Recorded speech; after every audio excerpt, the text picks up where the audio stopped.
భద్రాద్రి కొత్తగూడెం జిల్లా భూర్గంపాడు మండలం మోతేపట్టి నగర్ గోదావరి నదిలో గుట్టపై వెలిసినటువంటి వీరభద్ర స్వామివారిని భక్తులు భక్తి శ్రద్ధలతో దర్శించుకున్నారు.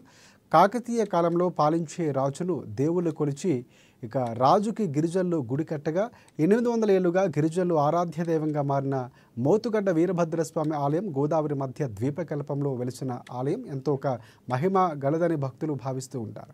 వీరభద్ర స్వామి ఆలయం ఈ ఆలయాన్ని దర్శించుకోవడానికి భక్తులు తెల్లవారుజాము నుంచే పోటెత్తారు.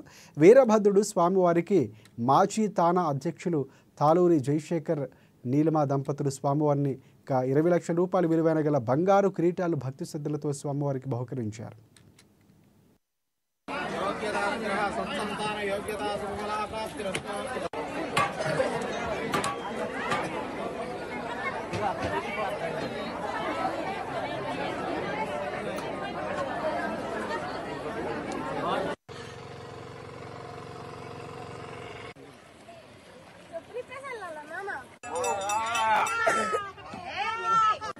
శంకరరావు గారు